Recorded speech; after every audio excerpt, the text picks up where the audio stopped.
فرشتوں پر ایمان لانا یہ ہمارے ایمان کا ایک حصہ ہے اور یہ ہم پر واجب ہے۔ جب ایک شخص ایمان لاتا ہے تو ایمان کے ستون 6 ہیں، اور اس ایمان کے ستون میں سب سے پہلا ہے کہ آمنت باللہ، یعنی ایمان لائے وہ اللہ پر، و ملائکتی اس کے فرشتوں پر، و کتبی اس کی کتابوں پر، و رسولی اس کے رسولوں پر، و یوم الآخری اور آخرت کے دن پر، والقدری خیری و شرری اور تقدیر پر کہ اس کا اچھا ہونا یا برا ہونا سب اللہ تعالیٰ کی طرف سے ہے۔ تو یہ 6 چیزیں ہیں جس پر ایمان لانا واجب ہے اور اسی کو ایمان کہا جاتا ہے۔ اس کے تعلق سے ایک صحیح مسلم کی روایت ہے، عمر ابن خطاب رضی اللہ تعالیٰ عنہ اس کے راوی ہیں، اور وہ فرماتے ہیں رسول اللہ صلی اللہ علیہ وسلم کے پاس ایک شخص آیا اور اس نے سوال کیا۔ اس کے سوالوں میں ایک سوال یہ بھی تھا کہ ایمان کیا ہے، جس کے جواب میں نبی اکرم صلی اللہ علیہ وسلم نے یہ 6 باتیں بتائیں، جس میں ایمان اللہ کے بعد ملائکہ یعنی فرشتے، یعنی کہ فرشتوں پر ایمان لانا واجب ہے، اور ایمان الملائکہ یہ غیب کی چیز ہے، یعنی کہ اسے ہم دیکھ نہیں سکتے، اور غیب پر ایمان لانا یہ ہمارے لیے واجب ہے، کیونکہ اللہ تعالیٰ نے سورہ بقرہ سورہ نمبر 2 اس کے آیت نمبر 3 میں فرمایا الذین یؤمنون بالغیب، مومن کی ایک صفت بیان کی کہ وہ غیب پر ایمان لاتا ہے، اور غیب کا مطلب ہوتا ہے جسے ہم دیکھ ہی نہیں سکتے ہیں۔ تو ایمان بالغیب یہ ایمان کا ایک حصہ ہے، اور فرشتوں پر ایمان لانا ایمان کا ایک رکن اور ستون ہے۔ فرشتوں کے ساتھ ساتھ غیب کی اور بھی چیزیں ہیں جنہیں ہم دیکھ نہیں سکتے، جیسے ایک اور عالم ہے جو جنوں کا عالم ہے، جنوں کی دنیا ہے، ویسے ہی فرشتوں کی بھی ہے۔ فرشتوں کا تعلق ہم انسانوں سے بہت گہرا ہوتا ہے۔ ہم انسانوں سے فرشتوں کا تعلق پیدائش سے پہلے ہی ہماری شروع ہو جاتا ہے۔ رسول اللہ صلی اللہ علیہ وسلم فرماتے ہیں کہ جب انسان ماں کے پیٹ میں 40 دن کا ہوتا ہے تو فرشتہ کہتا ہے اے رب کیا لکھوں؟ پھر اللہ کے حکم سے فرشتے اس شخص کا آدمی یا عورت ہونا مقرر کرتے ہیں، اور پیدا ہونے کے بعد وہ ہمارے ساتھ زندگی بھر گزارتے ہیں اور ہمارے نامہ اعمال لکھتے ہیں۔ فرشتے ہماری حفاظت بھی کرتے ہیں، اور ہماری موت کے وقت فرشتے ہی ہماری روح نکالنے کے لیے آتے ہیں۔ قبر سے روز قیامت تک ہم کو اٹھائیں گے، کافروں کو دھکے دے کر لے جائیں گے۔ اس کے ساتھ ساتھ اللہ تعالیٰ نے جنت اور جہنم میں بھی فرشتوں کو منتخب کیا ہوا ہے۔ کوئی فرشتہ جنت میں خدمت کے لیے ہوگا تو کوئی جہنم میں دھکا دے کر ڈالنے کے لیے۔ اس لیے فرشتوں کا ہم انسانوں سے بڑا گہرا تعلق ہے۔ وہ ہمارے ساتھ ہماری پیدائش سے پہلے سے جڑے ہوتے ہیں، ہمارے ساتھ ہماری پوری زندگی بھر ہمارے نامہ اعمال لکھتے ہیں، اور قبر کے بعد حشر، اور حشر کے بعد آخرت میں بھی ساتھ ہوں گے۔ اللہ تعالیٰ نے کچھ مخصوص کاموں کے لیے ان کو فرشتوں کو منتخب کر رکھا ہے۔ فرشتوں کی دنیا بہت ہی عجیب و غریب ہے، انسان اس کو سمجھ نہیں سکتا ہے۔ اگر اللہ کی کتاب اور رسول اللہ صلی اللہ علیہ وسلم اس کے بارے میں ہمیں نہیں بتاتے تو فرشتوں کی دنیا میرے اور آپ کے لیے سمجھنا ناممکن ہے، کیونکہ اس کا تعلق غیب سے ہے، ایک ایسی دنیا سے ہے جس کو ہم دیکھ نہیں سکتے ہیں، جو غیب ہے۔ فرشتوں کی دنیا ایک بہت ہی پاکیزہ دنیا ہے، کیونکہ فرشتے اللہ تعالیٰ کی حمد و ثنا کرتے رہتے ہیں، بڑائی بیان کرتے رہتے ہیں، اور اللہ تعالیٰ کے گھر جو کہ آسمانوں میں ہے بیت المعمور اس کا طواف کرتے ہیں۔ بیت المعمور 7ویں آسمان پر فرشتوں کا ایک کعبہ ہے جس کا فرشتے ہر ٹائم طواف کرتے رہتے ہیں، اور جس فرشتے نے اس کا ایک بار طواف کر لیا تو اس کی قیامت تک باری نہیں آئے گی۔ سبحان اللہ۔ اب فرشتوں پر ایمان کیسا ہونا چاہیے، اس کے تعلق سے امام بہقی نے شعبۃ الایمان میں لکھی ہیں کہ فرشتوں پر ایمان کیسا ہونا چاہیے۔ پہلی چیز وہ لکھتے ہیں کہ ایمان لانا کہ فرشتے ہیں، مطلب ان کے وجود پر ایمان لانا۔ آگے وہ لکھتے ہیں کہ ان میں سے یعنی کہ فرشتوں میں سے ان کا حقیقی مقام دیں۔ ایمان لایا ایک شخص کی فرشتے اللہ کے بندے ہیں، جیسے جن اور انس ہیں، انہیں اللہ حکم دیتا ہے اور ان کا حساب بھی لیتا ہے، مطلب ان سے سوالات بھی کرتا ہے کہ کیا ہوا، مطلب میرے بندوں نے کیا کیا، حالانکہ اللہ کو سب معلوم ہے۔ فرشتے کچھ بھی خود سے نہیں کر سکتے ہیں سوائے اس کے جس کا حکم انہیں اللہ تعالیٰ دیتا ہے، مطلب وہ جو بھی کچھ کرتے ہیں وہ اللہ تعالیٰ کے حکم سے ہی کرتے ہیں۔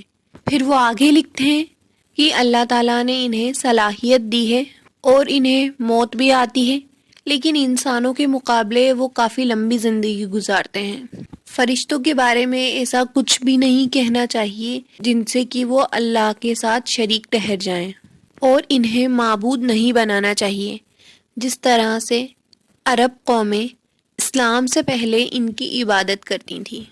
تیسری چیز وہ لکھتے ہیں اور فرماتے ہیں کہ اس بات کا ماننا کہ ان میں سے کچھ وہ ہیں جو اللہ کا پیغام انبیاؤں تک پہنچاتے ہیں، جس کو اللہ چاہتا ہے انسانوں میں سے اس کے پاس پیغام لا کر پہنچاتے ہیں۔ ان میں سے کچھ اللہ کا عرش اٹھائے ہوئے ہیں، اور کچھ فرشتے ایسے ہیں کہ صفوں میں کھڑے ہیں، کچھ فرشتے جنت اور جہنم کے نگہبان ہیں، اور کچھ انسانوں کے اعمال لکھتے ہیں۔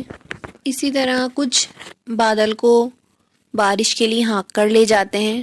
ان سب کا تذکرہ قرآن کے اندر موجود ہے، ایسا وہ لکھتے ہیں۔ یہ باتیں امام بہقی نے شعبۃ الایمان میں فرشتوں پر ایمان کے تعلق سے لکھی تھی، تو ہمیں بھی ان پر ویسا ہی عقیدہ رکھنا چاہیے جیسا عقیدہ ان پر صحابہ نے رکھا تھا۔ اب دیکھتے ہیں کہ فرشتوں کے جسمانی اوصاف کیسے ہوتے ہیں کتاب و سنت کی روشنی میں، جن میں سب سے پہلے آتی ہے ان کی پیدائش۔ ان کی پیدائش کے تعلق سے صحیح مسلم کی روایت ہے، رسول اللہ صلی اللہ علیہ وسلم نے فرمایا کہ اللہ تعالیٰ نے جنوں کو آگ سے پیدا کیا، فرشتوں کو نور سے پیدا کیا، اور آدم کو اس سے پیدا کیا جس کا تمہیں پہلے ذکر کر دیا گیا ہے، مطلب قرآن میں اس کا ذکر ہے، اور آدم مٹی سے بنے ہیں۔ اس سے پتہ چلتا ہے کہ فرشتوں کو اللہ تعالیٰ نے نور سے پیدا کیا ہے۔ فرشتے نوری مخلوق ہیں، جن ناری مخلوق ہیں، اور انس خاکی مخلوق ہیں، یعنی کہ مٹی سے بنا ہوا ہے۔ چونکہ فرشتے نور سے بنے ہوئے ہیں اس لیے ہم ان کو دیکھ بھی نہیں سکتے ہیں۔ اللہ تعالیٰ نے ان کو مختلف کاموں کے لیے پیدا کیا ہے، جیسے کہ بارش برسانے کے لیے کچھ فرشتے ہیں، روح پھونکنے کے لیے خاص فرشتے مقرر ہیں، روح نکالنے کے لیے، نامہ اعمال لکھنے کے لیے، جنت کو سنبھالنے کے لیے، اور جہنم کو دہکانے اور لوگوں کو اس میں ڈالنے کے لیے بھی خاص فرشتے مقرر کیے ہوئے ہیں۔ فرشتے نور سے پیدا ہوئے ہیں، اور یہ انسان کی یعنی کہ آدم علیہ السلام کی پیدائش سے پہلے پیدا کیے گئے ہیں، لیکن کب پیدا کیے گئے ہیں اس کی تفصیلات ہمیں نہیں ملتی ہے۔ آدم علیہ السلام کی پیدائش سے پہلے یہ پیدا کیے گئے تھے، اس کی دلیل یہ ہے کہ سورہ بقرہ سورہ نمبر 2 آیت نمبر 30 میں اللہ تعالیٰ نے فرمایا اور کہا کہ تیرے رب نے فرشتوں سے کہا کہ میں ایک خلیفہ بنانے والا ہوں زمین پر، مطلب ایسی نسل جو ایک کے بعد ایک آتی جائے گی۔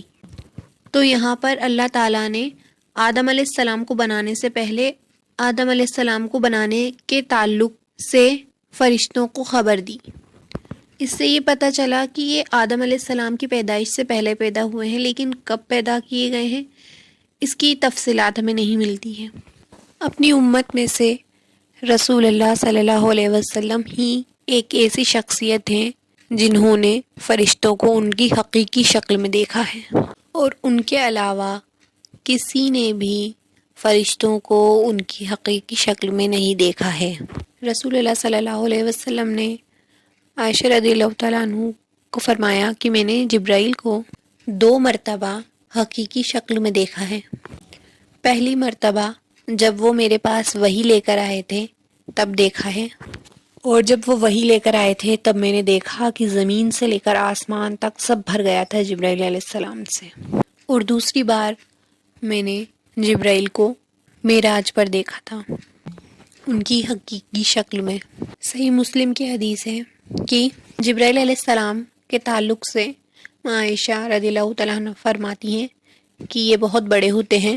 آپ رسول اللہ صلی اللہ علیہ وسلم فرماتے ہیں کہ میں نے انہیں 2 مرتبہ دیکھا، جب وہ نازل ہوئے تو زمین سے آسمان تک ان کا قد تھا، اور جبرائیل علیہ السلام کو 600 پر تھے، اور ان پروں میں سے ہیرے اور موتی جھڑ رہے تھے۔ ابو داؤد کی روایت ہے، جابر بن عبداللہ رضی اللہ تعالیٰ عنہ فرماتے ہیں کہ رسول اللہ صلی اللہ علیہ وسلم نے فرمایا کہ مجھے معراج میں عرش کے فرشتوں میں سے ایک سے بات کرنے کی اجازت ملی۔ جب میں نے اسے دیکھا تو اس فرشتے کی کان کی لو سے لے کر کاندھے تک کا فاصلہ ایک پرندے کے اڑنے کے 700 سال کے برابر تھا، یعنی کہ اگر کوئی پرندہ ان کی کان کی لو سے کاندھے تک کا سفر کرے تو اس کو 700 سال لگیں گے۔ سبحان اللہ، ہم ان کی فزیکل اسٹرکچر کا اندازہ ہی نہیں لگا سکتے ہیں۔ اللہ تعالیٰ سورہ فاطر سورہ نمبر 35 اور آیت نمبر 1 میں فرماتا ہے اور کہتا ہے کہ اس اللہ کے لیے تمام تعریفیں سزاوار ہیں، لائق اور زیبا ہیں، جو آسمان اور زمین کو پیدا کرنے والا ہے، اور جس نے 2 3 اور 4 پروں والے فرشتوں کو اپنا پیغمبر بنانے والا ہے۔ مخلوق میں سے جو چاہے زیادتی کرتا ہے، اور اللہ ہر چیز پر قادر ہے۔ یہاں پر کہا گیا ہے کہ اللہ نے فرشتوں کو بنایا ہے اور ان کے 2 3 4 پر ہوتے ہیں۔ جبرائیل علیہ السلام کے تعلق سے حدیث میں آتا ہے کہ ان کو 600 پر تھے۔ ان کے فزیکل اسٹرکچر میں وہ بہت خوبصورت ہوتے ہیں، بہت بڑے بڑے ہوتے ہیں، نور سے پیدا کیے ہوئے ہوتے ہیں، اور ان کے پر ہوتے ہیں۔ اسی طرح سے وہ کچھ بھی کھاتے اور پیتے نہیں ہیں۔ اسی طرح وہ مذکر اور مؤنث نہیں کہلائے جا سکتے۔ ہم ان کے جینڈر کے حوالے سے نہیں کہہ سکتے کہ وہ میل ہیں یا فیمیل ہیں۔ فرشتوں کے تعلق سے کسی بھی جینڈر کا ہم تصور نہیں کر سکتے ہیں، کیونکہ کتاب و سنت میں ان کے جینڈر کے تعلق سے کوئی تفصیلات نہیں دی گئی ہیں۔ اسی طرح سے وہ اللہ تعالیٰ کے دیے گئے کام اور عبادت کرتے ہوئے کبھی بھی نہیں تھکتے ہیں، جس کا تذکرہ اللہ تعالیٰ نے سورہ انبیاء سورہ نمبر 21 آیت نمبر 20 میں فرمایا اور کہا کہ وہ صبح اور شام اللہ کی تسبیح بیان کرتے ہیں اور کبھی سستی نہیں کرتے۔ حدیث میں آتا ہے، اللہ کے رسول صلی اللہ علیہ وسلم فرماتے ہیں کہ اسرافیل علیہ السلام جو کہ ایک فرشتے ہیں، ان کو جب اللہ تعالیٰ نے بنایا اور بنا کے ایک کام دے دیا کہ ان کو سور پھونکنا ہے، تو آپ صلی اللہ علیہ وسلم فرماتے ہیں کہ ان کا منہ سور کے قریب ہے اور ان کی نظریں اللہ تعالیٰ کے عرش کی طرف ہیں کہ کب اللہ حکم دے دے اور مجھے پھونک مارنا پڑے، اور وہ ایسی حالت میں جب سے پیدا کیے گئے ہیں تب سے کھڑے ہوئے ہیں اور قیامت تک ایسے ہی کھڑے رہیں گے، اور ایک بار بھی پلک نہیں جھپکائیں گے، کیونکہ ہو سکتا ہے اللہ رب العزت حکم دے دے اور انہیں سور پھونکنا پڑے۔ سبحان اللہ۔ اس سے پتہ چلتا ہے کہ فرشتے اللہ تعالیٰ نے جو کام دیا ہے اس کام کو کرتے ہوئے کبھی بھی نہیں تھکتے ہیں، اور نہ ہی کسی قسم کی سستی اور نافرمانی کرتے ہیں۔ فرشتے آسمانوں میں رہتے ہیں، کیونکہ قرآن میں جب بھی کبھی فرشتوں کا ذکر آتا ہے تو اترنے کا لفظ آتا ہے کہ فرشتہ اترا، تو اس سے پتہ چلتا ہے کہ فرشتے آسمان میں رہتے ہیں۔ ان کی تعداد کے حوالے سے ہم نہیں جانتے کہ ان کی کتنی تعداد ہے۔ صحیح بخاری کی روایت کے مطابق رسول اللہ صلی اللہ علیہ وسلم فرماتے ہیں کہ دنیا میں جیسا ہمارا کعبہ ہے ویسا ہی 7ویں آسمان پر ایک بیت المعمور نام کا اللہ کا گھر ہے، اور فرشتے اس کا طواف کرتے ہیں اور طواف کرنے کے بعد چلے جاتے ہیں۔ آپ صلی اللہ علیہ وسلم فرماتے ہیں کہ 70,000 فرشتے اس کا طواف کرتے ہیں۔ جس فرشتے نے ایک بار اس کا طواف کر لیا تو اس کی قیامت تک باری نہیں آئے گی۔ ایک روایت میں رسول اللہ صلی اللہ علیہ وسلم فرماتے ہیں کہ جہنم میدان محشر میں کھینچ کر لائی جائے گی، جس کے 70,000 سیکشنز ہوں گے، اور ہر سیکشن کو 70,000 فرشتے کھینچ کر لے کر آئیں گے۔ مطلب کہ جہنم کا ایک حصہ 70,000 فرشتے کھینچ کر میدان محشر میں لے کر آئیں گے۔ اور ایسے 70,000 حصے ہوں گے۔ تو فرشتے بہت زیادہ تعداد میں ہیں، لیکن یہ کتنے ہیں ان کی کوئی مقرر تعداد کی تفصیل ہمیں نہیں ملتی ہے۔ اس کے علاوہ فرشتوں کے حوالے سے ہے کہ یہ بہت باعزت ہوتے ہیں اور بہت فرما بردار ہوتے ہیں۔ سورہ عبس سورہ نمبر 80 آیت نمبر 16 میں اللہ تعالیٰ نے فرمایا کہ یہ بزرگ اور پاک ہوتے ہیں۔ اسی طرح یہ بہت حیادار ہوتے ہیں اور مختلف شکلیں لے سکتے ہیں۔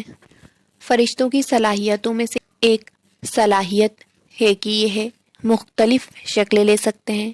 جیسے مریم السلام کے پاس ایک فرشتہ آیا تھا خوشخبری دینے کی اللہ تعالیٰ نے انہیں تمام عورتوں پر چن لیا ہے، اور ان کے علم کے تعلق سے ان کے پاس وہ علم ہوتا ہے جو اللہ تعالیٰ نے انہیں دیا ہوا ہوتا ہے، اور وہ بہت باادب اور باقاعدہ ہوتے ہیں، مطلب well disciplined and well organised ہوتے ہیں۔ نبی اکرم صلی اللہ علیہ وسلم نے ایک حدیث میں فرمایا کہ کاش کہ تم اپنی نماز کی صفیں ویسی بناتے جیسی فرشتے نماز کی صفیں بناتے ہیں، کہ جب کھڑے ہوتے ہیں تو اتنے مل کر کھڑے ہوتے ہیں کہ بیچ میں جگہ باقی نہیں رہتی ہے۔ اللہ تعالیٰ نے ان کی تعریف قرآن کے اندر کی اور فرمایا سورہ الفجر کی سورہ نمبر 89 اور آیت نمبر 22 میں فرمایا کہ اور تیرا رب آئے گا تو فرشتے صفیں باندھے ہوئے کھڑے ہوں گے، اور فرشتے کبھی غلطی نہیں کرتے ہیں۔ اللہ تعالیٰ نے قرآن میں سورہ تحریم میں سورہ نمبر 66 اور آیت نمبر 6 میں فرمایا وہ وہی کام کرتے ہیں جن کا حکم انہیں ان کا رب دیتا ہے۔ اسی طرح فرشتے انسانوں کے اندر اچھے خیالات بھی لاتے ہیں، جس طرح سے جو شیاطین ہیں وہ وسوسوں کے ذریعے انسانوں کے اندر برے یا گندے خیالات لے کر آتے ہیں۔ اس کے تعلق سے نبی صلی اللہ علیہ وسلم کی روایت ہے، صحیح مسلم کی حدیث ہے، آپ نے فرمایا ہر ایک کے ساتھ قارین ہوتا ہے، جن میں سے اور فرشتوں میں سے۔ انسان جیسے ہی پیدا ہوتا ہے شیطان اپنے گروہ میں سے کسی ایک کو اس انسان کے پیچھے زندگی بھر کے لیے لگا دیتا ہے تاکہ وہ اس شخص کے دل میں وسوسے ڈال سکے۔ اسی طرح سے اللہ تعالیٰ بھی اپنی طرف سے ایک فرشتہ لگا دیتا ہے اس کے پیچھے ساری عمر کے لیے۔ اللہ تعالیٰ کا جو لگایا ہوا قارین ہوتا ہے وہ زندگی بھر انسان کے من میں اچھے خیالات ڈالتا ہے۔ اسی طرح ابن آدم کے اچھے اور برے اعمال بھی فرشتے ہی لکھتے ہیں۔ اللہ تعالیٰ نے سورہ انفطار سورہ نمبر 82 اور آیت نمبر 10 سے لے کر 12 میں کہا اور تم پر نگہبان ہیں کرامن کاتبین، 2 اکرام والے فرشتے جو لکھتے ہیں انسانوں کے اعمال، وہ انسانوں پر محافظ ہیں۔ حالانکہ انسانوں کے نامہ عمل لکھوانے کی اللہ تعالیٰ کو کوئی ضرورت نہیں ہے، اللہ تعالیٰ سب کچھ جانتا ہے، لیکن روز قیامت کے دن یہ نامہ اعمال خود انسانوں کو دکھایا جائے گا ان کے خود کے پروف کے لیے۔ اس کے علاوہ اللہ تعالیٰ انسانوں کو آزمانے کے لیے بھی فرشتوں کو بھیجتا ہے۔ صحیح بخاری اور صحیح مسلم کی روایت ہے، بنی اسرائیل میں 3 لوگ تھے، ایک کوڑی تھا جس کا جسم خراب ہو جاتا ہے، کلر بدل جاتا ہے، سفید ہو جاتا ہے، دوسرا فرمایا وہ شخص تھا جو اندھا تھا، اور تیسرا وہ شخص تھا جس کے بال نہیں تھے۔ تینوں کے پاس اللہ تعالیٰ نے فرشتوں کو بھیجا، تینوں کی آزمائشیں کی۔ کوڑی کے پاس فرشتے گئے اور فرمایا کہ کیا معاملہ ہے۔ کوڑی نے اپنا کوڑ کا مرض دور کرنے کی بات کہی تو فرشتوں نے اس کے کوڑ کی بیماری کو دور کر دیا۔ پھر پوچھا کہ اور کوئی خواہش، تو پھر کوڑی کہتا ہے کہ مجھے ایک اونٹ مل جاتا تو اچھا ہوتا، تو فرشتوں نے کہا کہ جا یہ خواہش بھی تیری اللہ نے پوری کر دی۔ پھر فرشتے دوسرے شخص کے پاس جاتے ہیں، وہ دوسرا شخص فرشتوں سے بینائی اور ایک بکری مانگتا ہے، وہ فرشتے اس کی خواہش پوری کر دیتے ہیں۔ تو فرشتے تیسرے کے پاس جاتے ہیں، پھر تیسرا شخص بولتا ہے کہ میرے بال نہیں ہیں، مجھے بال مل جاتے تو اچھا ہوتا، تو فرشتے اسے بال دے دیتے ہیں سر پہ، اور اس کو ایک جانور بھی دے دیا جاتا ہے۔ پھر اس کے بعد وہی فرشتہ ان سے واپس مانگنے کے لیے آتا ہے، لیکن ان 3 شخصوں میں سے 2 شخص انکار کر دیتے ہیں اور تیسرا شخص دے دیتا ہے۔ تو ان دونوں شخصوں کو جنہوں نے انکار کیا تھا فرشتے پہلے کی حالت میں ہی کر دیتے ہیں جیسے وہ پہلے تھے۔ تو اس حدیث سے پتہ چلتا ہے کہ فرشتے آزمانے کے لیے بھی آتے ہیں۔ اسی طرح سے اللہ تعالیٰ نے سورہ بقرہ سورہ نمبر 2 آیت نمبر 102 میں ہاروت اور ماروت کا واقعہ بیان کیا ہے، جس میں وہ ایک قوم کو جادو سکھانے کے لیے آتے ہیں اور آزمائش کرنے کے لیے آتے ہیں۔ اسی طرح فرشتے موت کے وقت روح نکالنے کے لیے بھی آتے ہیں۔ جب انسان مر جاتا ہے تو فرشتہ روح نکالنے کے لیے آتا ہے۔ اگر نیک انسان کا انتقال ہوا ہوتا ہے تو اچھی شکل کے فرشتے روح نکالنے کے لیے آتے ہیں، اور اگر وہیں برے انسان کا انتقال ہوا ہوتا ہے تو برے اور گندے اور سخت چہروں والے فرشتے ان کی روح قبض کرنے کے لیے آتے ہیں۔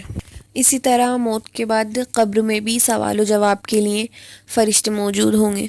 فرشتے محشر اور آخرت میں بھی ساتھ میں ہوں گے۔ اس لیے مجھے اور آپ کو، ہم سب کو چاہیے کہ ہم نیک اعمال کریں جس سے ہمارے تعلقات فرشتوں کے ساتھ دوستی والے ہوں۔